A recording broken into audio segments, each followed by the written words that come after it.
boa noite a todos, sejam bem-vindos a mais um episódio e eu já perdi a conta de quantos já vão, né? Mas seguramente passam já 30 episódios, a caminho aí do segundo ano, parece-me, né? 40 e tal. Epa. Já dá para fazer aqui uma festa do Arquitetos com todos os convidados. Vai ficar a ideia. Sejam bem-vindos. Hoje temos mais um episódio preparado com muito carinho. Esse episódio foi difícil de sair, porque felizmente eu trouxe um convidado que está cheio de trabalho, graças a Deus. Meu colega já de longa data. Eu estou a vos falar do arquiteto Pedro Rodrigues. Seja bem-vindo, arquiteto. Obrigado. Vamos estar aqui a abordar um tema que toca a todos, né? Vocês já sabem que nesse nosso programa, nesse nosso podcast, nós abordamos diversos temas que impactam diretamente no território, arquitetura, um bocadinho também às vezes de sociologia urbana, entre outros aspectos que fazem essa vivência, esse dia a dia das cidades, das áreas rurais, portanto, nosso território da Angola. Arquiteto, então seja bem-vindo. Obrigado. Eu prometo que vai passar rápido, como todos os episódios. Seja bem-vindo. Arquiteto, antes de mais, eu gostaria que nos fizesse aqui um breve resumo da sua carreira profissional e respondesse também aqui uma questão que eu faço a todos os convidados. Foi para a arquitetura por quê? Foi fazer o quê aí? Pergunta interessante. Uhum. Qual é a história por trás do arquiteto? Interessante, porque depois de 5 anos, penso que se tivéssemos imaginado inicialmente o que seria, talvez não tivéssemos. Oh, isso é sério? Aqui, mas enfim. Mas não está arrependido? Não estou, pelo contrário. Okay. Estou cada vez mais apaixonado pela arquitetura. Boa. A minha história na arquitetura, penso que começa há uns bons anos atrás, acredito eu, desde acho que 2005. Bem. Quando eu vou fazer o ensino médio, porque eu sou de Cabinda, nascido em Cabinda. Um abraço para os nossos irmãos aí de Cabinda. Para já. Boa terra, eu estive em Lândana, comida boa, banana, Sim, frita. Realmente, muita saudade. Eu sou de Cabinda, fiz todo o ensino fundamental em Cabinda. E o ensino médio também, já no ano 2005, quando eu ingressei para o Instituto Médio Politécnico de Cabinda, chamado Industrial, de forma abreviada, em que eu fiz ali o 9º ano, chamávamos na altura do ano da consolidação, em que tínhamos uma série de disciplinas ligadas à área técnica especificamente, como o básico de eletricidade, construção civil, desenho de mecânica. Só para Quer dizer, era mesmo já para formar um técnico. Exatamente. Penso que a escola industrial tem essa vertente. Acredito eu pelo facto de estar em Cabinda e ter ali uma conexão direta com os petróleos. Com os petróleos. Tanto é que a maior parte dos jovens em Cabinda, naquela altura, não sei agora como é que é, estudavam pensando em trabalhar nos petróleos, no Malongo. No Malongo. Eu, por acaso, nunca tive este sonho, porque acredito sou um pouco disruptivo. Gosto de caminhar por fora da linha, diferente, né? Uns vão naquele sentido. Exatamente. Olha, pessoas assim às vezes é que fazem avançar o mundo, né? São os inovadores, pessoas que pensam fora da caixa. Realmente. Eu nunca me via naquela vida entrar para uma longa, enfim, porque eu queria sempre, eu penso que um dos meus grandes sonhos era sempre ser empresário na área da construção. Eu não sabia se seria arquitetura, enfim, porque quando jovem não dispomos de muita informação no sentido de escolher com precisão aquilo que queremos. É mais uma chama que está ali dentro de nós, com o tempo. E exatamente, vamos conhecendo as coisas e a visão vai se abrindo, vamos definindo melhor o nosso percurso. Mas e quando é que se esbarrou com a arquitetura? Quando? Eu faço o ensino médio de construção técnico de construção civil. E nesse sentido, no mesmo instituto havia também o curso de desenho, acho que desenho... Técnico? Técnico de desenho, acho que era isto.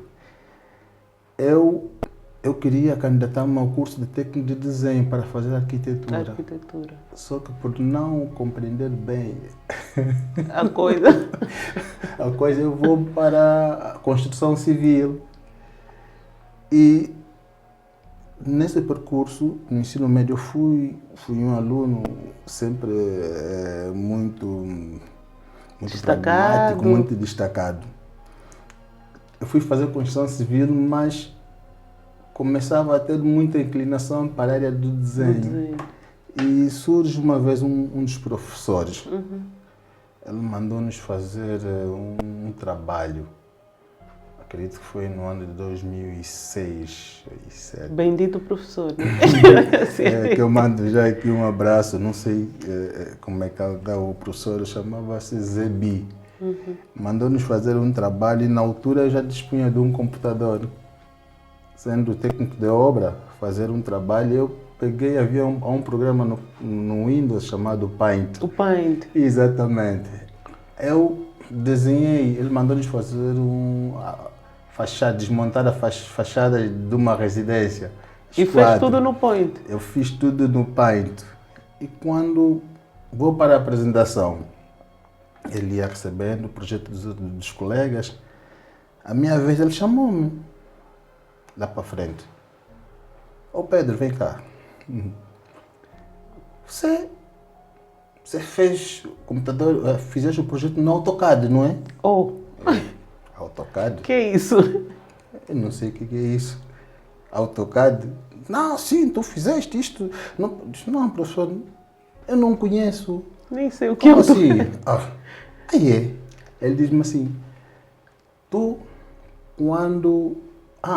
quando aprenderes o AutoCAD vais ser um grande desenhador. E eu acredito que isso foi o clique que faltava. Uma chama dentro de mim. AutoCAD ser bom desenhador, ok. Mas fiquei naquilo. No ano a seguir, quando fui aprender o AutoCAD, antes de terminar o plano acadêmico, eu já estava... Um expert, um cadista de primeira. Exatamente, já estava, porque foi tanta curiosidade por eu ter dito aquilo e fui. Mas quando eu termino o ensino médio, ainda assim eu tinha dúvida, porque eu tinha grande saída para a área de informática. E acredito que naquela época havia muita...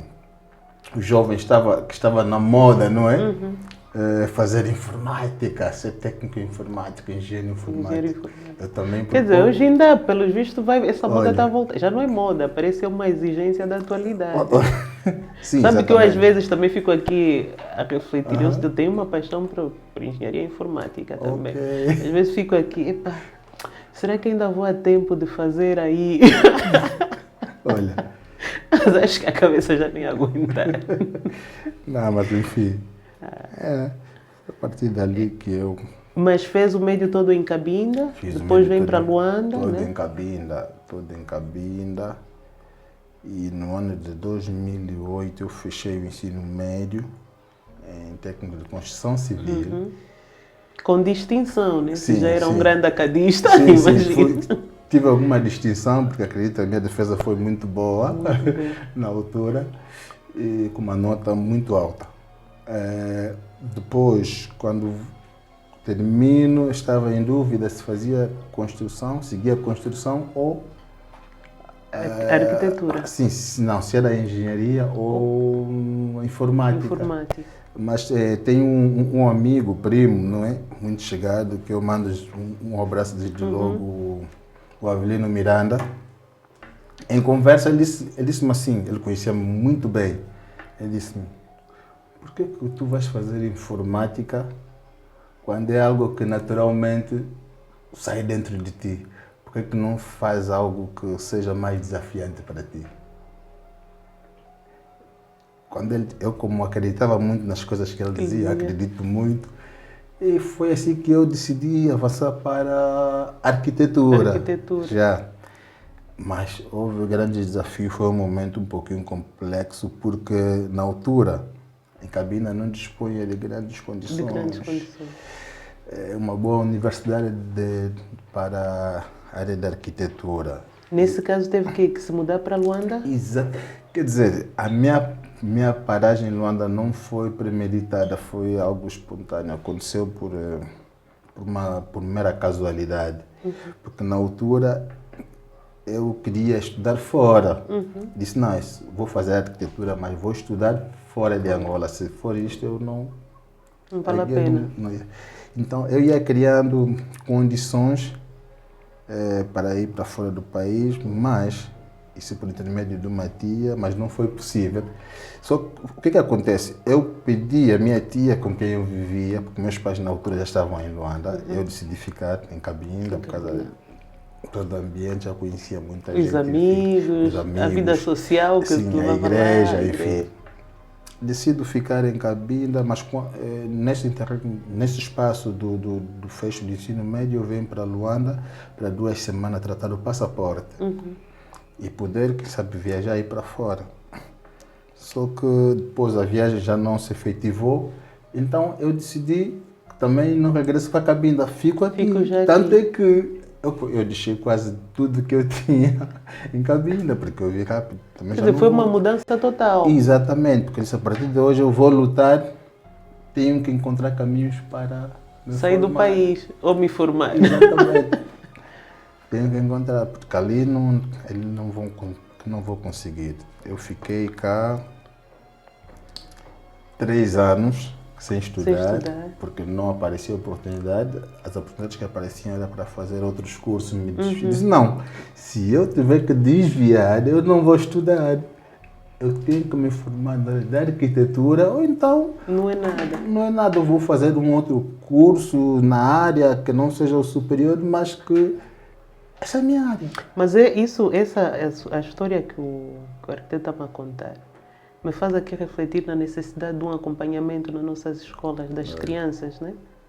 Porque já passaram aqui tantos convidados e há um ponto que quase que é comum, que é fui para a arquitetura ou para o curso por influência de um irmão, por influência do pai, por influência de um professor, está a ver? Ou seja, é importante nas nossas escolas de ensino de base ter gabinetes de acompanhamento vocacional para as crianças, porque isso também, de certa forma, contribui para nos tornarmos bons profissionais. Por exemplo, o arquiteto teve a sorte de encontrar alguém, né? Todos nós, de certa forma, que olhou para nós e para não, você dá para aquela área. Olha. Imagina aqueles que não têm essa sorte. Olha. Exatamente. E não acabam se realizando nos seus talentos, né? Ou seja, o país perde. Não, o país perde. E perdemos muito quando pessoas com uma determinada bagagem, um ensino básico na área, na área técnica, vão para outras áreas. Isso realmente é quem perdeu o país. É o país, porque depois o que é que acontece? Começamos a ver técnicos sem paixão, sem amor pela coisa. Exatamente. E é daí que vem muitas das vezes pessoas ou técnicos que não conseguem corresponder à expectativa do espaço ou do país em que eles estão inseridos. Penso que isso é mais na nossa realidade. Em outras acredito que é diferente. Eu, por exemplo, eu estudei em Portugal Médio e tínhamos um gabinete de apoio psicotécnico. Exatamente. Você ia lá, faziam aí um teste para ver mais ou menos a orientação vocacional Epa, eu desde pequena como se bati com a arte. Arte. Eu era só arte. Exatamente. Se arquitetura, moda, Sério? o objetivo Exatamente. era arte. Mas na altura, quando fiz os testes psicotécnicos, realmente indicava que a minha praia é a arte. A arte. Não, sério. Porque Depois foi escolher a arte mais concreta, né? Exatamente. Porque nesse sentido, o que falou faz grande sentido. Se for notar a característica dos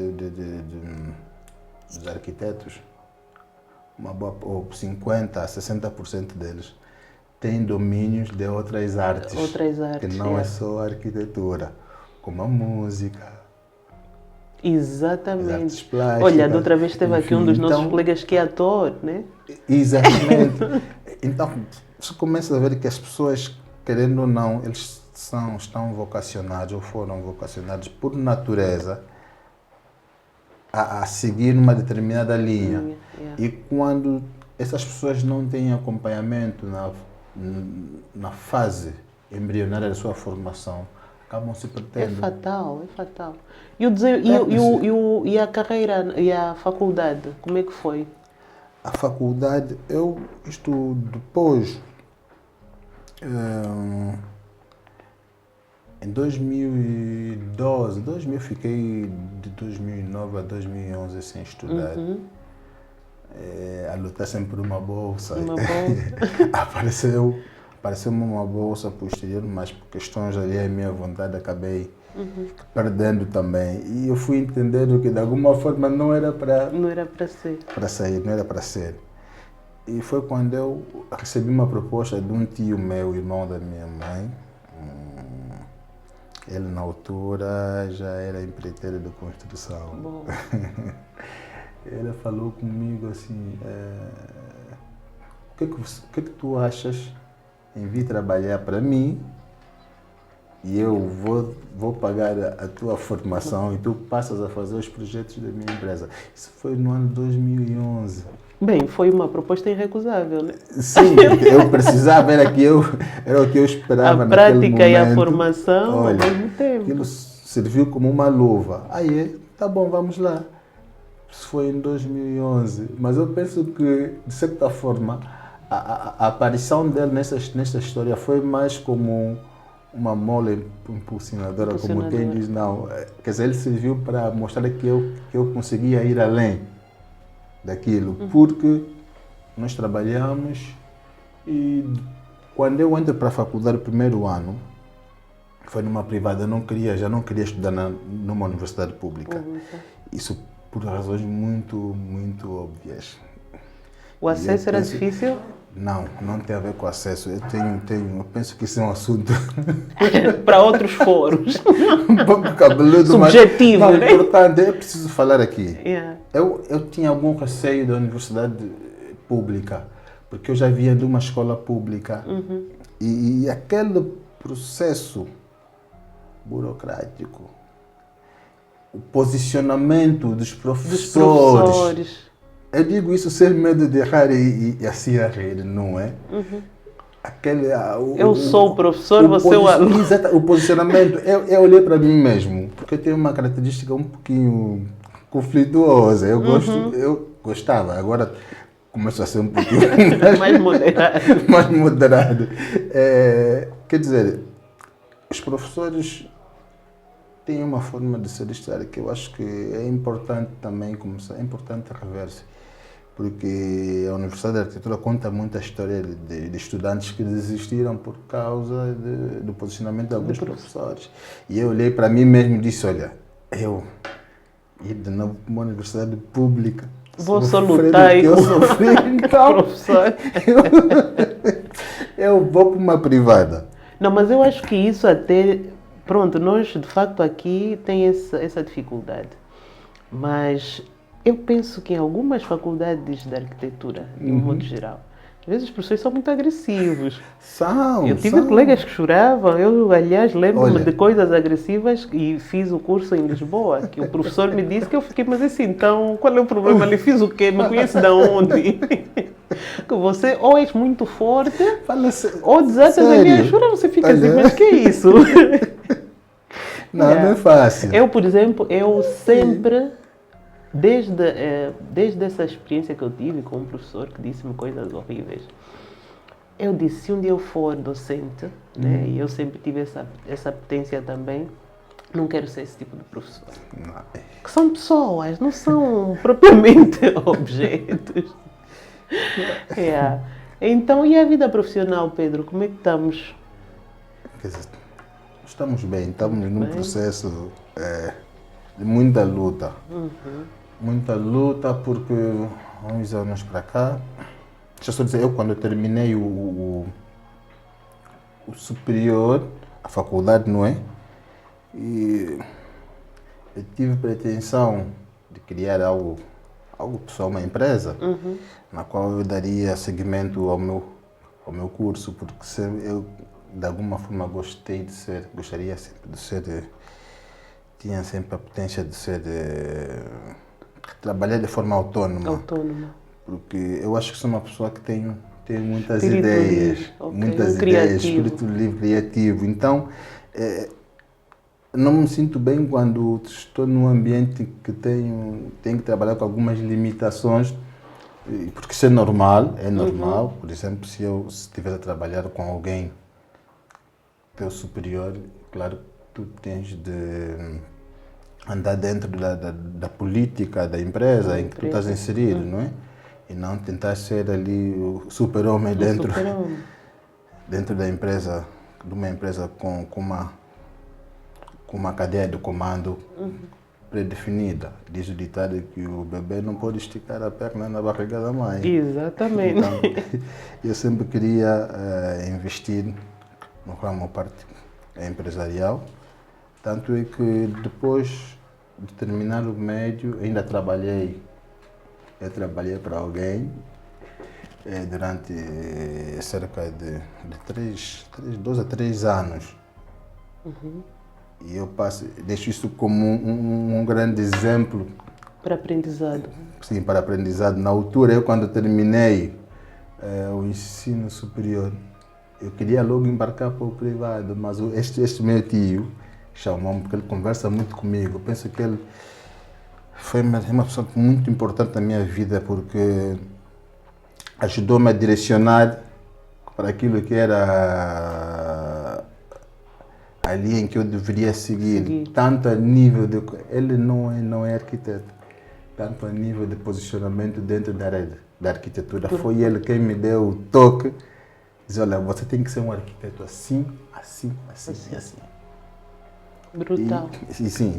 E quando tu falavas em termos de acompanhamento, eu sempre tive essas pessoas de forma indireta que me fizeram um acompanhamento. Direcionaram-me. E neste ano ele disse não. Eu disse para ele, olha, Mano Gica, chamou assim, eu quero criar uma empresa, trabalhar por conta própria já. Ele olhou para mim e disse, não, ainda não. Vai ainda adquirir já tens alguma experiência, mas precisas trabalhar pelo menos 2 a 3 anos. E trabalha para alguém, depois disso vai. E eu fui. Trabalhei para alguém que não era arquiteto.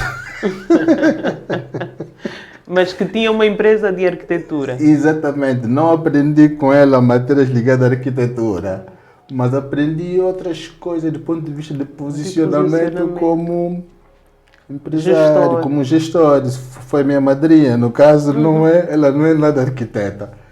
Boa. Mas eu penso que o posicionamento dela ajudou-me bastante a ser uma pessoa mais forte e psicologicamente eu desistia muito das coisas. Eu tive ali uma aula de forma... De capacidade de... Exatamente. Resiliência, Resiliência, né? Exatamente, porque ela submeteu-me a uma condição de resiliência que eu próprio, eu fui crescendo, chegou uma fase que eu disse, não, agora estou em condições. E surge a PER. Eu falei com ela que a partir de hoje eu iria seguir um caminho diferente, tenho projetos para colocar em ação, portanto que eu agora tenho que tomar o meu caminho. Ela disse, não tem problema, podes ir. Foi dali que surgiu a PR Arquitetos, em 2019. Que vão lá investigar, que têm projetos fabulosos. E esse nosso programa, antes de tudo, é mesmo para mostrar a capacidade técnica dos profissionais angolanos, né? Pedro tem projetos fantásticos. É só irem ver ali o gabinete, né? O PR, arquitetura. Tem projetos fantásticos. Obrigado. Né? Mas o nosso tema central, já viram que é alguém que tem experiência, criatividade, uma alegria muito contagiante, né? Nosso tema é um aspecto que diz respeito a todos nós, que tem a ver com os espaços públicos, né? Como cenários de interação social e cultural. E este tema muito que eu já queria trazer aqui no nosso programa, porque precisamos de espaços. Até os espaços públicos temos. Exatamente. Mas será que são realmente espaços de interação social, verdadeira interação social, de boas referências à nossa cultural? São espaços que estão distribuídos de forma equitativa para todos os angolanos, né? Usufruem de espaços públicos, né? Arquiteto, esse é o nosso tema, né? E como arquiteto, só para começarmos aqui a entrar dentro do tema, para esclarecer aos nossos espectadores, o que é um espaço público, né? Espaço público. Eu defino espaço público como áreas de acesso ao público, permitindo a interação, pessoas, a reunião e usufruto de atividades coletivas. Ou então, em outras palavras, o espaço público é o pulmão das cidades. Das cidades. Sim, é o pulmão das cidades, é onde pulsa, é a força motriz das cidades. Ou seja, falar de cidade sem falar de espaço público. Não existe, não existe. É a outra parte do nosso quintal. E eu acrescentaria até mais. Quando tiramos as casas, é aquilo tudo que sobra ali, né? Porque a minha casa, por exemplo, é minha, é privada. É privada, sim. Agora, tudo que sobra, né, começa a ser o espaço público, né? Sim. E quais são esses, para dar aqui exemplos mais concretos, né, as categorias, os níveis? Os espaços públicos, eles variam, não é? Variam em função à característica, à função também, enfim. Nós temos espaços públicos como parques e jardins. Esses são espaços públicos em que podemos encontrar uma série de elementos diferentes, como trilhas, espaços para lazer, para piqueniques, enfim. Temos também as praças e parques. É uma característica dos espaços públicos, mas com o objetivo de atender atividades de massa, não é? E temos também outra característica do espaço público, que são os calçadões e as vias pedestres.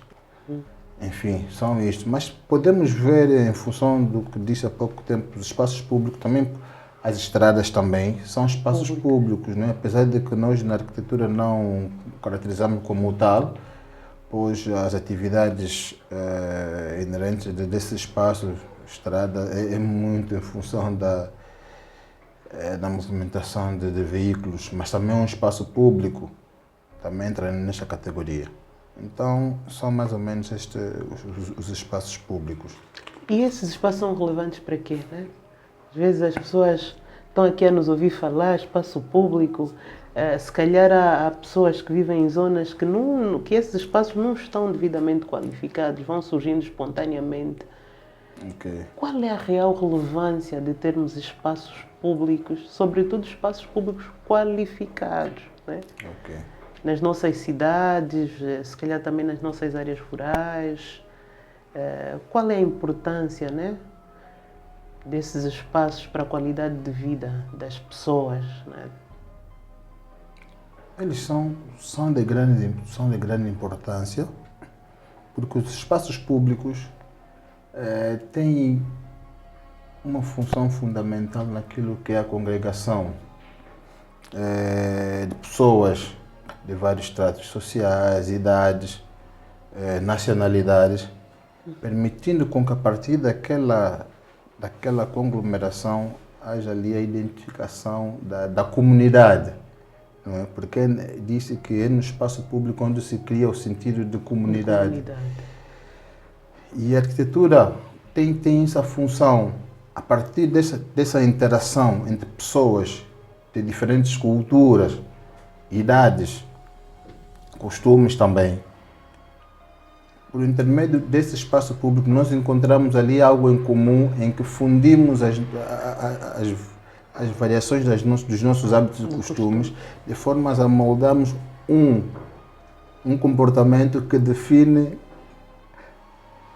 que se vai definir no comportamento da comunidade daquela zona.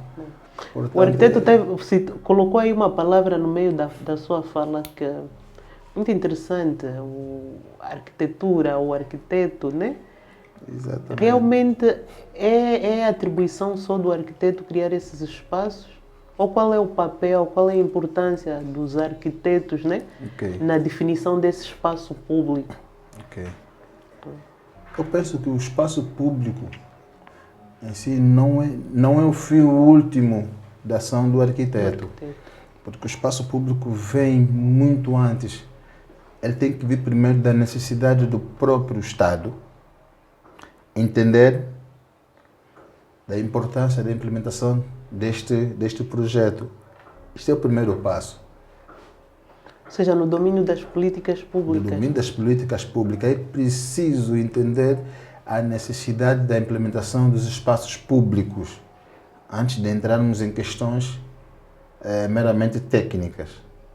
Primeiro, isso quer dizer que no ato da elaboração dos planos urbanos, enfim, nós temos que ter a capacidade de entendermos a necessidade desses espaços.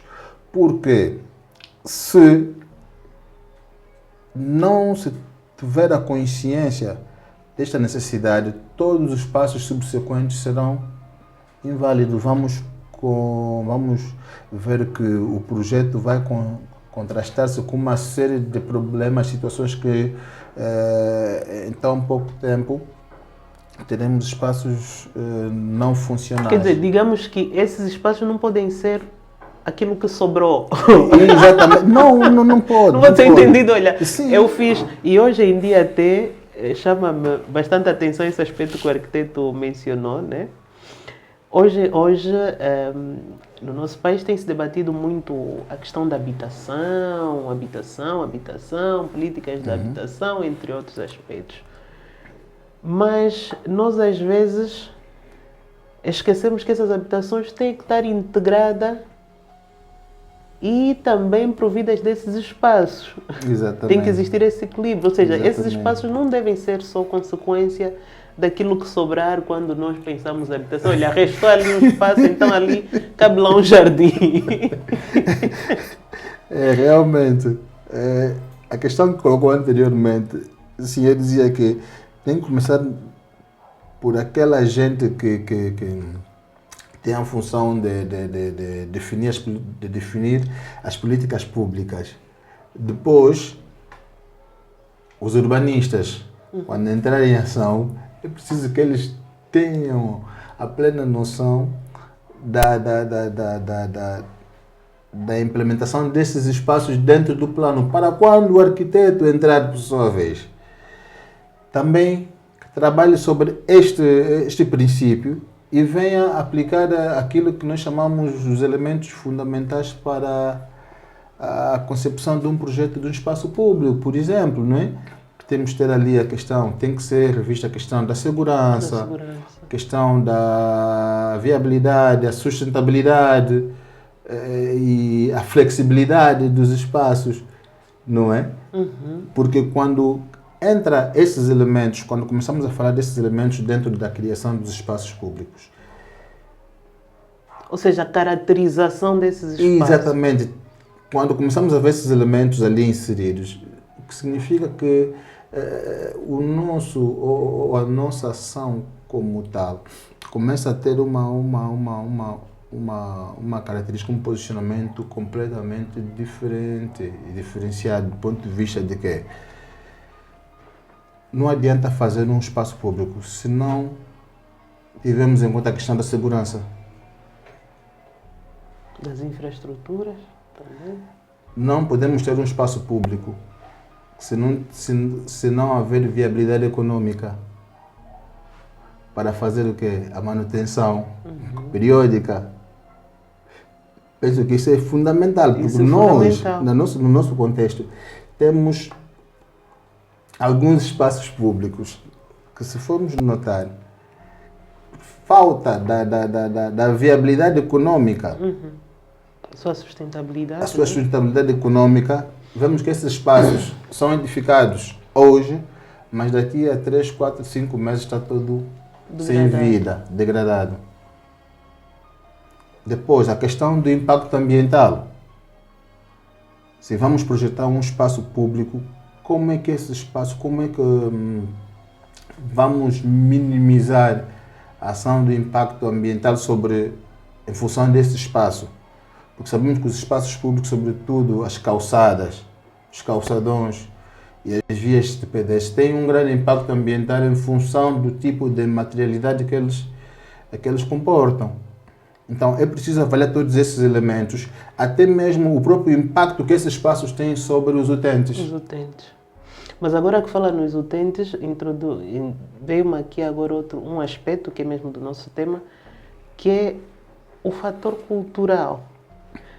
Será que um espaço que existe, por exemplo, um espaço público em Portugal, eu posso tomar aquilo como modelo cabal para implementar aqui?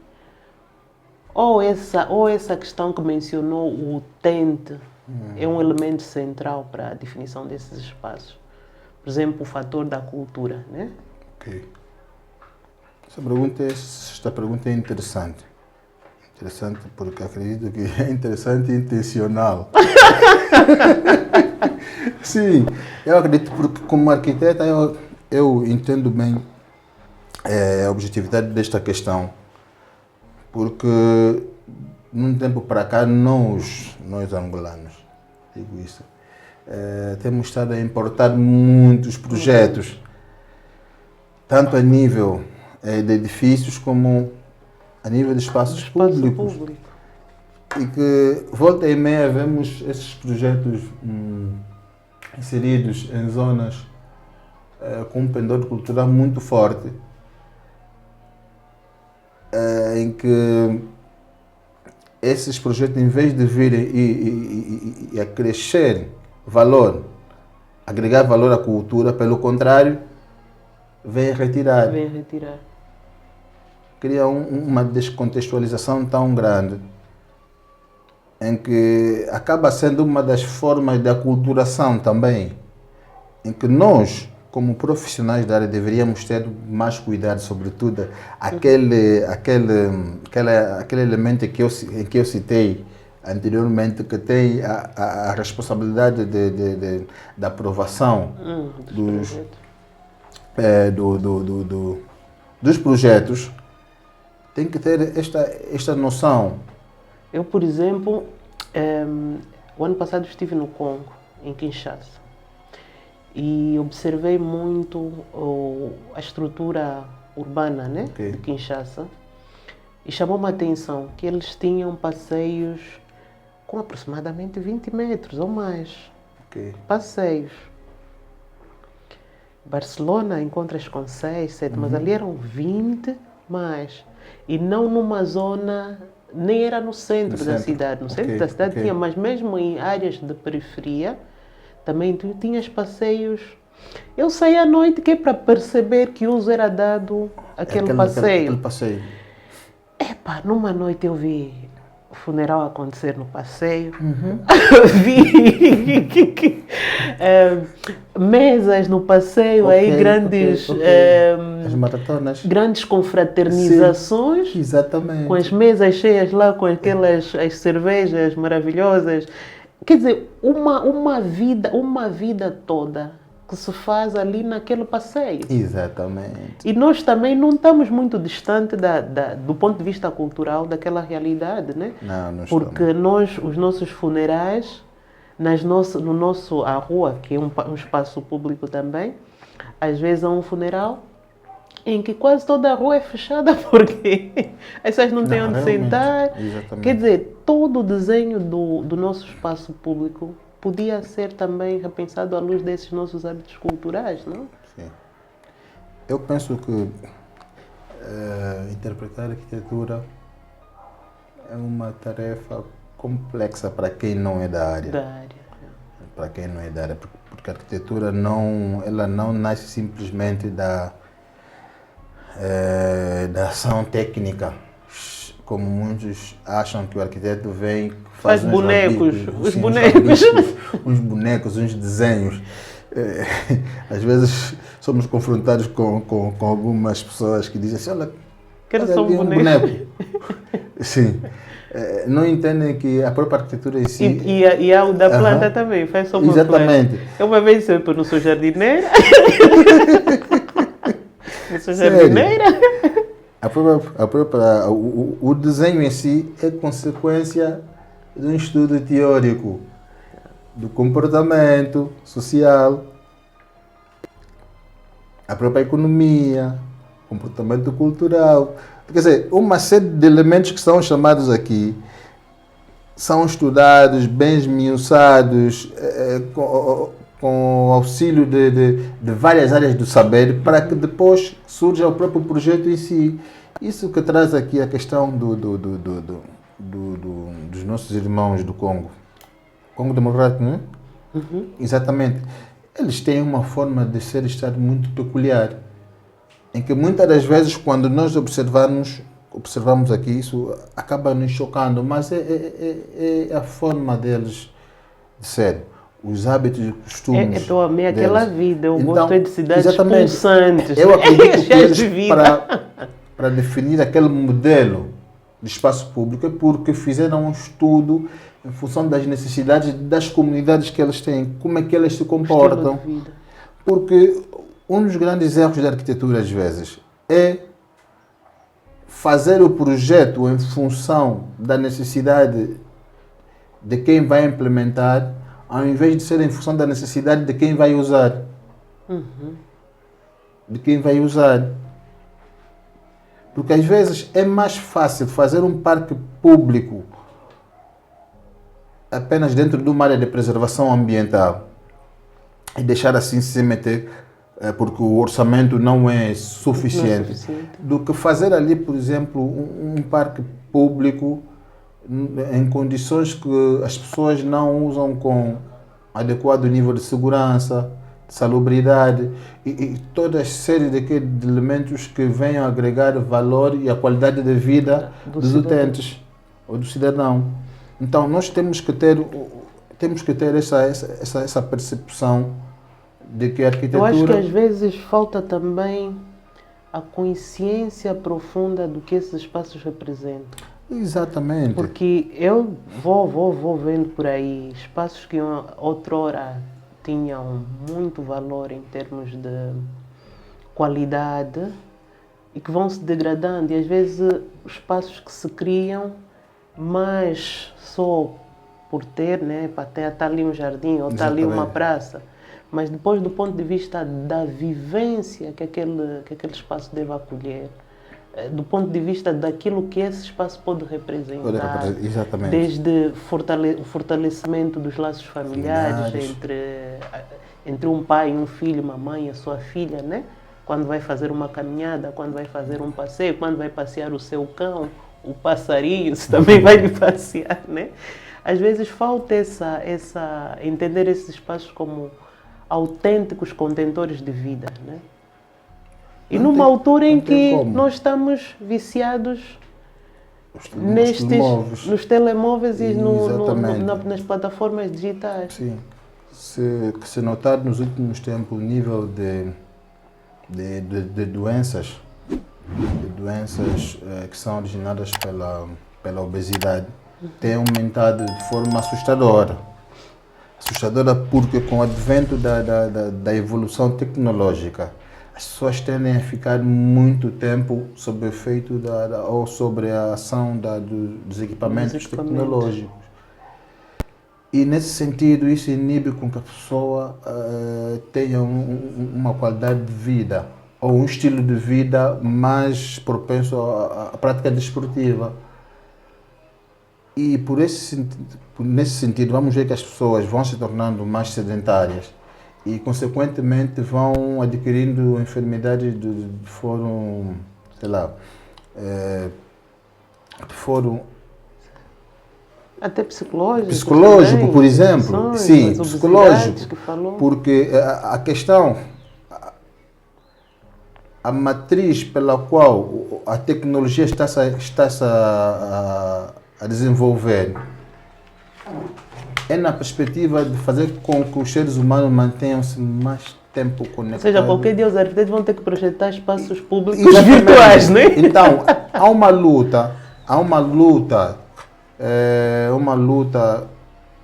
de tal forma, como eu posso dizer, uma luta invisível entre a própria tecnologia e todas as outras áreas do saber, que nós, como técnicos da área de arquitetura e construção, precisamos perceber o que é que está-se a passar. E é da nossa responsabilidade reverter este quadro, porque todos os agentes que atuam no ramo da tecnologia, eles querem com que as pessoas se concentrem em torno dos seus equipamentos. E nós temos a responsabilidade de tirá-los. Nós, arquitetos. Exatamente, porque a arquitetura não só, é vida. Para além da educação, é vida, porque é por intermédio dos espaços públicos, no caso os parques e coisas que nós já falamos aqui, que as pessoas têm a possibilidade da prática desportiva. E isso sabemos inequivocamente que melhora de forma extraordinária a qualidade de vida do cidadão. Então, é preciso que criemos mais espaços públicos. Mas, arquiteto, agora vou lhe fazer assim uma questão um bocadinho mais intencional mesmo. Sim. Do ponto de vista, até vamos nos focar, não vamos falar de Angola, porque implicava termos que ir, mas vamos falar aqui mesmo da nossa cidade de Luanda. Né? Como é que caracteriza hoje esta nossa belíssima cidade, né? Com os seus problemas e tal, mas é nossa. Como é que caracteriza hoje, do ponto de vista dos espaços públicos, desde vias, parques públicos de lazer, né? Praças? À vontade, sim. Ok. Estamos bem, podemos melhorar. Efetivamente estamos muito mal. Essa questão é extremamente interessante. Como arquiteto, o que é que vai refletindo sobre esse domínio? Penso que quando foste muito feliz nessa questão, porque a nossa função como arquiteto, sobretudo, é avaliar aquilo que é a qualidade do nosso território, no seu todo. E Luanda, como sempre, é o exemplo que nós temos. Porque... Imediato, né? Sim, o exemplo. É o exemplo porque é onde temos o maior desafio. Há um livro que eu andei a ler em tempos que falava que a capacidade de uma cidade vê-se na condição em que nós temos preocupação em reabilitar ou reestruturar as zonas as zonas, sim, em reestruturar os museques. Portanto, nós temos um grande desafio e que eu vejo que em contramão temos um grande medo. Há intervenções que deverão ser feitas agora, sob pena de termos que gastar mais no futuro. Porque Luanda é uma cidade que tem crescido de forma compacta. Nós temos ali cerca de 30 quilômetros da baixa da cidade até, por exemplo, a centralidade do Quilamba. Mas não temos nenhum parque verde. Não temos. É uma cidade completamente compacta e que, fruto da nossa consciência, isso vai se tornando uma bola de neve. Porque paralelamente ao Quilamba, que é a zona limítrofe, isso na parte sul da cidade de Luanda agora, em que nós encontramos ainda espaços, terrenos baldios, já não temos. Então é preciso uma grande coragem. Quer dizer, hoje em dia, digamos que o espaço público em Luanda ficou o que sobrou. Sim, é preciso. É o que sobrou. Aí onde não se conseguiu colocar nada, ficou o espaço público. Exatamente, é preciso uma grande coragem e decisões de gente que tem peito para começarmos a mudar este quadro. A nível dos espaços públicos, nós quase não temos nenhum. Se contarmos os espaços públicos que têm surgido, né? Sim, são mais de nível, são mais de domínio privado. Isso é normal e tem que ser assim, não é porque isso ajuda incentiva no desenvolvimento, começam a ganhar uma outra conotação, em que a parceria público-privado deve ser cada vez mais forte, de formas a que são as empresas, não é? Dinamizarem exatamente. Porque o Estado por si só já foi provado que não consegue. Agora sim, sem querer cortar. Avançando para a questão das vias, por exemplo. Nós temos desafios muito profundos a nível das vias, em que eu sinto, no meu parecer, que continuamos a adiar, por exemplo, porque as soluções existem. Porque falando de espaços públicos, qualidade de vida, espaços públicos versus qualidade de vida, nós notamos que a qualidade das vias como espaço público influenciam negativamente na qualidade de vida dos cidadãos. Então, isto é uma situação que nós temos que ver com alguma preocupação. Porque para os moradores de Luanda já começam a acumular muita fadiga a nível da interação cotidiana. Muita fadiga porque nós sabemos que não é fácil sair da parte norte de Luanda, centro e sul. Eu divido Luanda nesses três pontos. Nós temos uma parte norte, uma parte central e uma parte a sul. Em que não é fácil, por exemplo, exercício. Quem está em tu começas a ver. Eu imagino que ao falar disso, tu já a tua mente foi até a abordagem que eu quero ter. Não é fácil, tu que estás ali em Talatona, não é fácil passares, por exemplo, para o Shopping Avenida. Quer dizer, o exercício mental que tu fazes para escolher a melhor rota até a avenida, isso já queria ter um desgaste psicológico muito grande e que diminui significativamente a qualidade de vida. Arquiteto, eu até falo mesmo as cidades que eu mais gostei, por exemplo, de visitar, são aquelas que eu pude caminhar livremente a pé longos.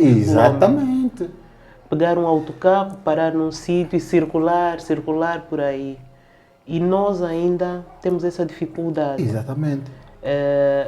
Eu acho que um caminho possível, né, aqui entrando por possíveis soluções, isso é um desafio que eu também gostaria que fizéssemos aqui muito breve, né, para não achar que somos só diagnosticadores, porque a nossa matéria mesmo é dar soluções, né? Que caminhos possíveis nós poderíamos elencar aqui para dar solução a essas questões que nós falamos, por exemplo, para o caso de Luanda? Ok. A sua opinião como arquiteto? É simples. Demolia já aí um conjunto de coisas? Não, eu quando digo em pessoas fortes, com medidas fortes, é nesse sentido. Liberar espaço.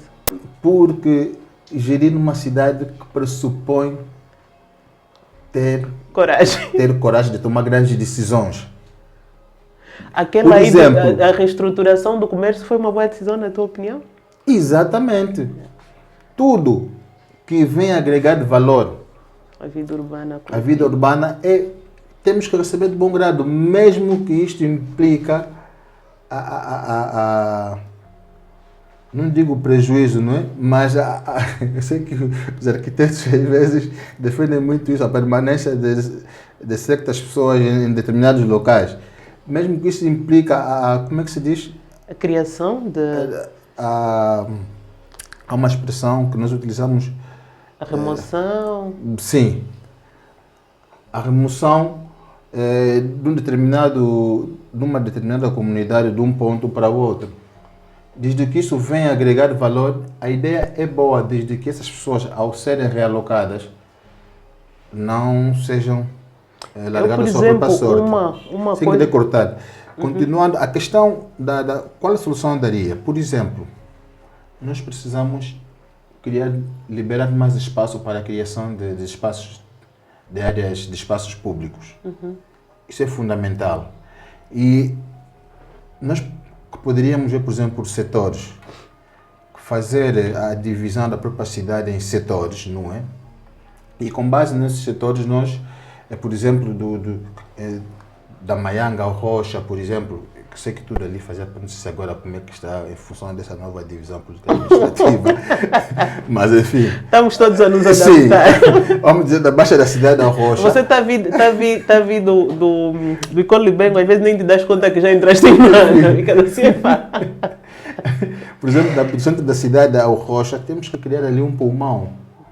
Do Rocha ao Morro Bento, poderíamos ter um outro. Do Morro Bento, no Benfica, um outro. Ou seja, dimensionar uma rede... Exatamente. E depois precisamos mudar a forma dos nossos projetos urbanos. E nós tivemos uma ideia boa, que é prática a nível mundial. E o Quilamba trouxe um pouquinho disto.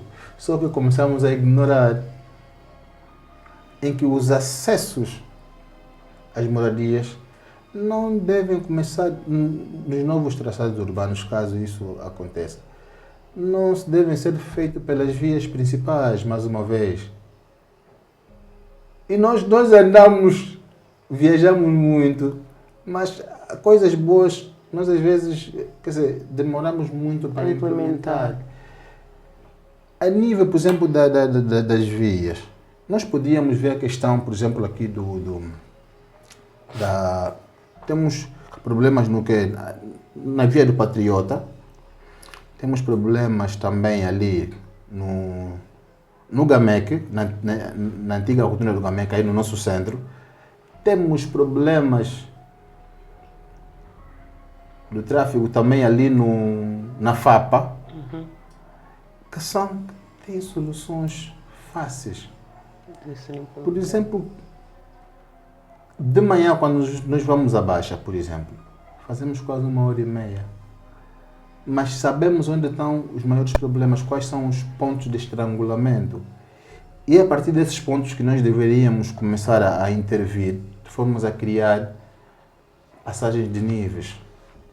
Hoje em dia já não se faz, já não podemos pensar em criar circulações com rotundas.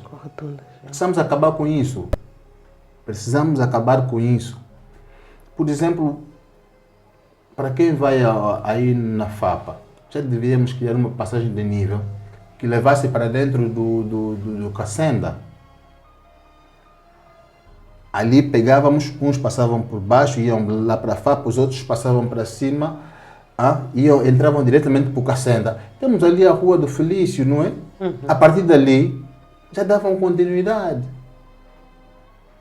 Portanto, ficam aqui algumas ideias, né? No Patriota, por exemplo, para quem vem da Baixa, no final do dia, todo cansado, tem que vir pelo Patriota, fazer aquela rotunda do Patriota, quer dizer, ali... Aquele retorno, né? Aquele retorno. Todo mundo fica parado ali. Porque o que é que custa? Temos que implementar uma passagem de nível.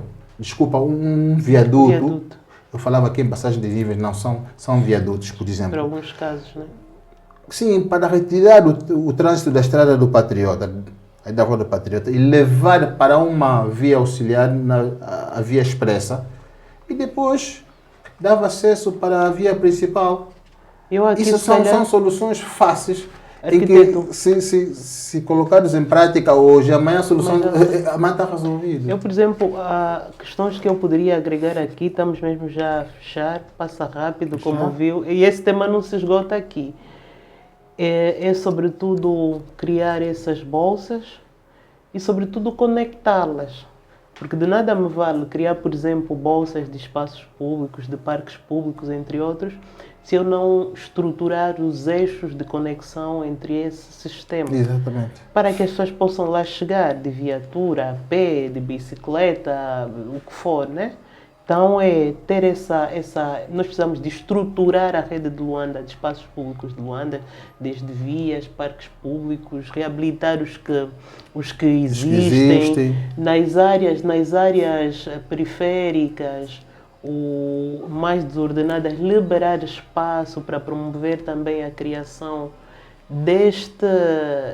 Porque é um equipamento social também, o espaço público, este equipamento, para que também as pessoas nessas áreas possam usufruir desses espaços, e porque são áreas onde a cultura é pulsante. Muitos músicos, muitos artistas vêm dessas áreas, e ter espaços onde eles possam desenvolver essa criatividade. Promovemos a luta contra a delinquência, vamos estar a ocupar os nossos jovens, as nossas crianças passam a ter espaços de lazer, que hoje parece que é difícil, né? Conseguir espaço para essas crianças usufruírem um bocadinho da vida ao ar livre, né? Arquiteto, como vê, esse tema não se esgota. Podíamos falar aqui muito mais, né? Porque é um tema vastíssimo, e nós vamos vendo aquilo que se faz lá fora, soluções muito inovadoras. Eu estou-me a lembrar, não sei se conhece aquele projeto, penso que é nos Estados Unidos, um viaduto que foi uma linha férrea que foi desativada e foi transformada em espaço público. No Brasil, por exemplo, em São Paulo tem o Miocão, que foi uma má solução de viaduto. Olha, e hoje é usada como espaço, que aos finais de semana eles fecham e usam como espaço público. Você tocou num ponto que eu tenho estado a refletir. Do Miocão ou Não, é assim. Vou falar. A produção já está aqui, mas já estamos quase. Estás a ver ali o 1º de maio? O 1º de maio. Onde temos aí a estátua da liberdade. Do Dr. Antônio Agostinho Neto. Ali na rotunda. Nós já deveríamos acabar com aquela rotunda. Sim. É um perigo. Diz? É um perigo. Não. Aquela rotunda pelo simbolismo que aquela zona representa. Nós deveríamos criar ali um parque. Começando praticamente ali ao lado do hospital militar. Ali. Sim. O GPL é melhor chamar. Não, sério. Temos aqui uma solução. Aquelas vias todas estão ali. Qual é o nome da via a de Olinda Rodrigues? Metíamos tudo aquilo lá para baixo.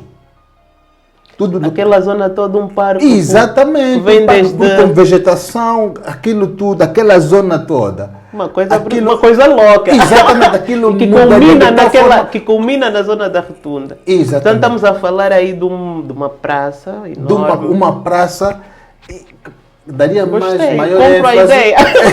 Não, sério, daria maior ênfase. Os carros passam por baixo. Passam por baixo, uns passam por cima, mas ninguém aproxima-se ali do parque.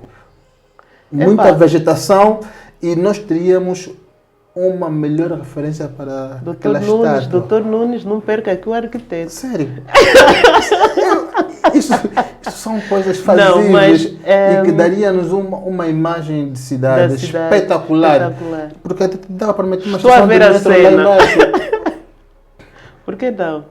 Olha, no fundo, estamos aqui a chegar ao fim com essa provocação, né, de sermos mais ousados. No fundo é ousadia, né? Estudarmos soluções, espaços que podem ser reinterpretados, como esse último exemplo que o arquiteto deu aí na rotunda do nosso primeiro presidente. Exatamente. Né? Criar aí uma solução, porque é um eixo muito forte da cidade de Luanda. É um eixo muito forte. Então, arquiteto, eu quero agradecer a tua presença. Obrigado. Foi difícil, porque o arquiteto, bem, vou vos dizer, quando for grande quero ser assim. Não, eu que agradeço. Cheio de trabalho. E eu fico muito feliz por ti. Agradeço pela persistência. Tem que insistir, não podemos deixar. Foi bom. Não é fácil, como vem, não é fácil ter aqui os nossos colegas, arquitetos e engenheiros, que felizmente tem havido trabalho, né? Têm estado aí a dar prova daquilo que aprenderam, não é fácil. Então, por favor, partilhem, divulguem, sugiram temas, indiquem profissionais também que vocês gostariam de ver aqui a abordarem uma temática, apresentarem as suas reflexões. E não só, porque aqui é mesmo uma plataforma de troca de informação, de conhecimento. Arquiteto, assim para fecharmos, que pode vender um bocadinho mais dessa sua ideia aí para o GPL?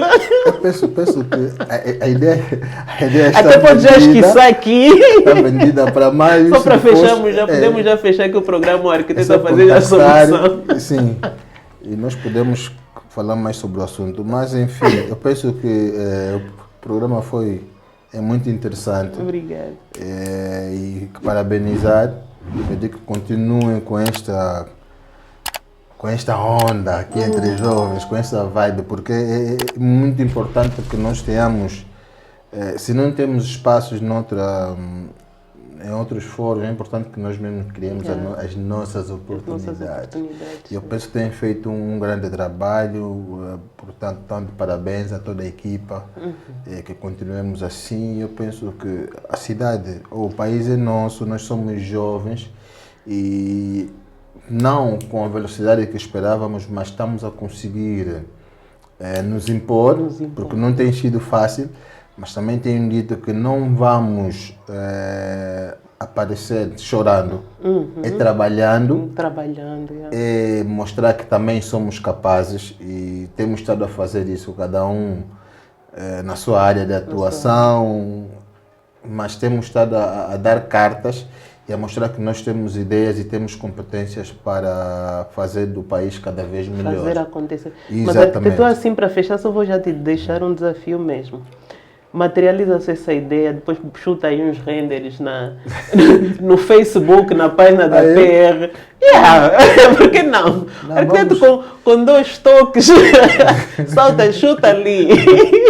Sim, por que não? Realmente.